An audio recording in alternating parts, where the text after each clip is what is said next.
undoubtedly you are here as a person with a history, a historical person, and hopefully with a future. How much future depends to some extent on your age, but who knows? You never know. Even a young person can suddenly disappear like a soap bubble. So you undoubtedly, your history, that has made you into who you are. But if for a moment you forget your history and pretend that there is no past, we can do it now. I say pretend. The reality is there is no past. But I don't want to say something that you find too hard to accept, so I say pretend. Let's pretend that there is no past. Why do I say there is no past? Because you've never experienced the past. It was always the present moment. Whatever you remember from the past was the present moment when it happened, otherwise it could not have happened. And you can only remember it now, in this moment.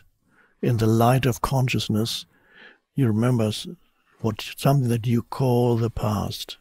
Let's pretend a moment you don't have it. You don't have a past. And the most dreadful thing, let's pretend that also you don't have a future. You don't have a past? I say, okay, I'm okay with that.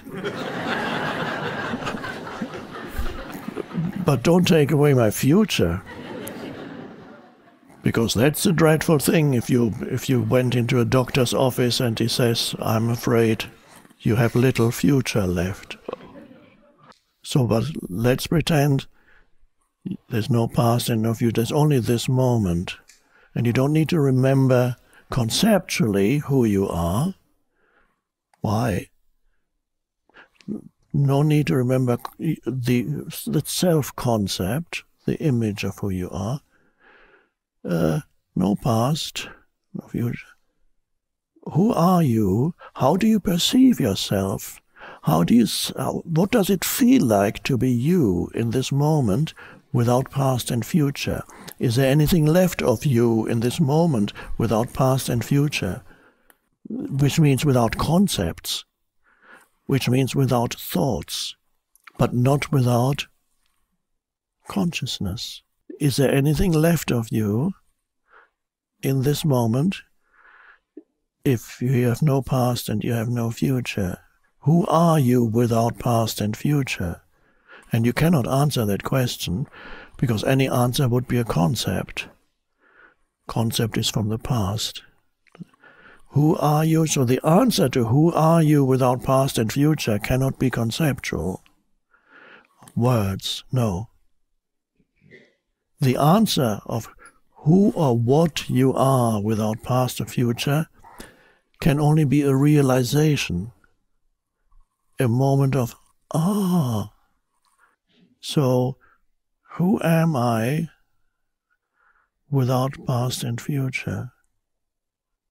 What does it feel like to be me without memory, without memorizing who I am? And that's, now you're getting there.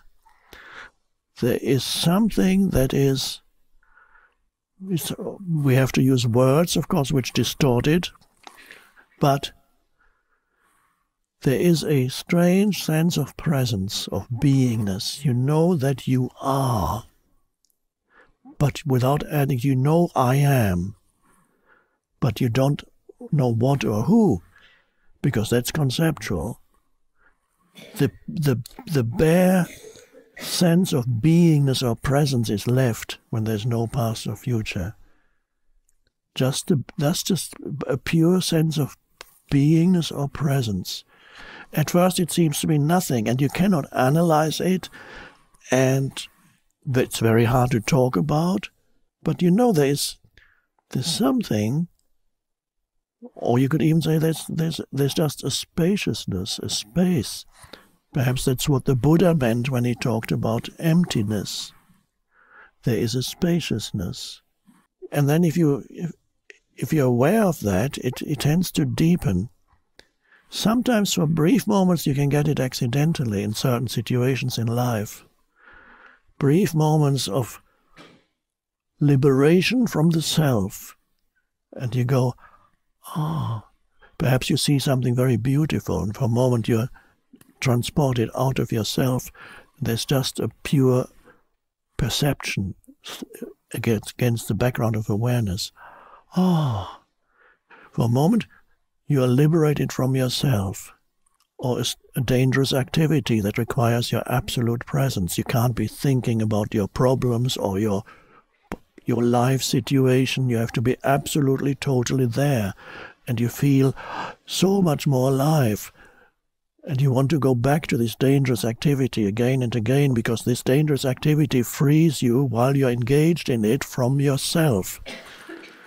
But then, of course, the moment you come back to your ordinary activities, the self re-emerges. Oh, I have to climb another mountain now. And that's good. And then going beyond the self. And as you know, I've often spoken about, there's a huge desire in every human to become free of themselves. They don't know, they cannot verbalize it, they wouldn't say it in this way, but there's a huge desire. There's even there's an obscure fascination that humans have. It's both fear but also a pull about the end of the world. Everybody is fascinated by stories of the end of the world is coming. Oh, there's fear, but there's also a kind of longing, because the end of the world is also freedom from myself, and there are no taxes anymore to pay. And no exams, and no worries about careers. It's the end of the world. Especially if the world is making you unhappy, the end of the world would be a great thing. Of course, the world is largely in your mind. So you don't need the end of the world to be free of yourself. It'll happen soon enough. But of course, you can lower your level of consciousness so that you fall below thinking by drugs, taking drugs or alcohol in large amounts. And they have the effect of pulling you below thinking. But they liberate you temporarily from yourself also. Not always, but often. They liberate you from yourself, and you feel, that's why people feel happy when they drink. Not everybody. Some people get even more aggressive when they drink. That's another story we might go into another day. Many feel happy because they don't remember their problems. And this is also, there are some humans who exist below the level of thinking, which is the level of the egoic mind. And in the past, they used to be called fools or idiots. These words you must not use anymore nowadays. People who live below thinking, and these people don't have a problematic sense of self because they haven't arrived at that yet. It's like the dog. Dog doesn't have a problematic sense of self. What problems does the dog have? Self-esteem? Do you have a problem with self-esteem?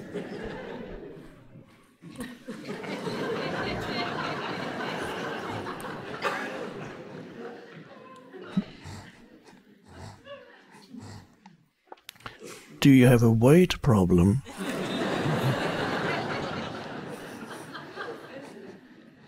Are you anxious about the future? Yes, my next meal, I'm not looking for it. But that's all. Once the meal is there, it's fine. The fool is a mythical figure too, in mythology and literature. The fool can do things that more highly developed humans cannot do. In more recent manifestations of that in fiction, for example, the Hobbit, he's not highly intelligent. Most other people the Hobbit interacts with are more intelligent than the Hobbit. It's a simple creature. And yet only he can do certain tasks. Because he's still more deeply connected with being, with the source, has not developed a conceptual sense of self and does not inhabit a conceptual reality.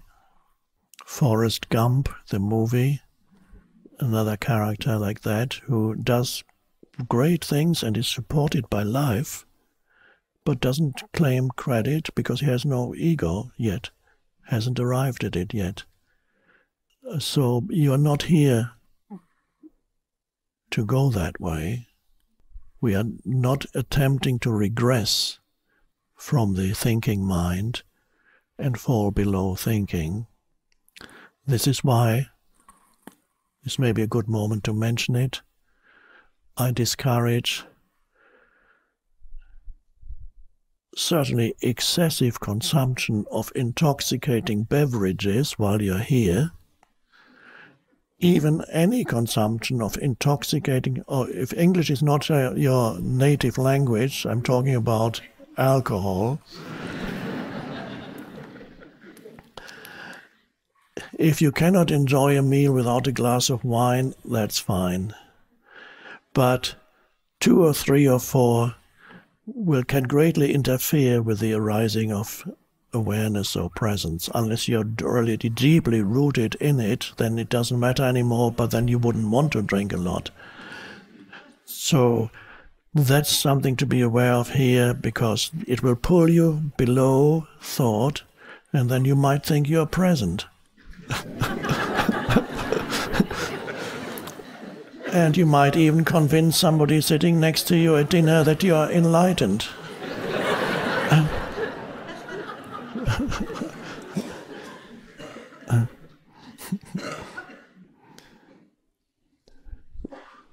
So that's one thing that can pull you below thought, and we don't want to be pulled below thought.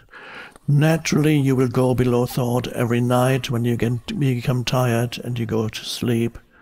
You will feel yourself moving below thought, and for that brief moment you're free of yourself also. It's delicious to be tired at night, and you're in bed.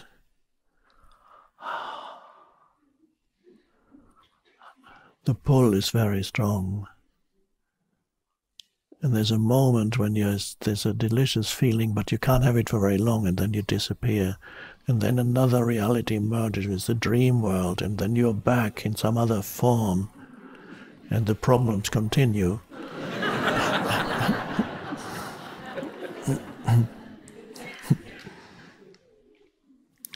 Another way of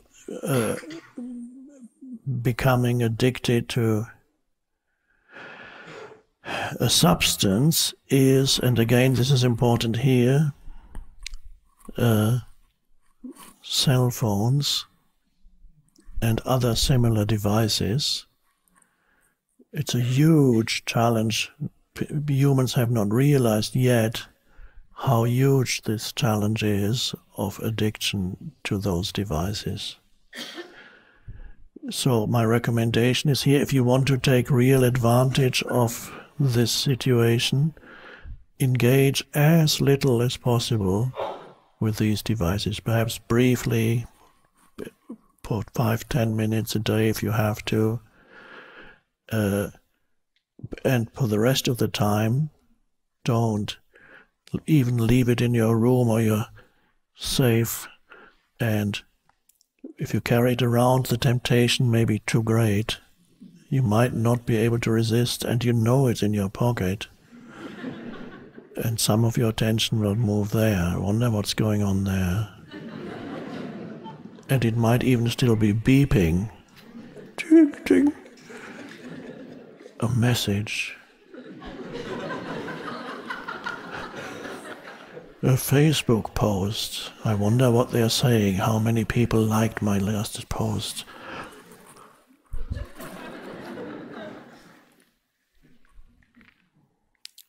So you may find certain withdrawal symptoms if you don't engage, but that's okay, just observe it.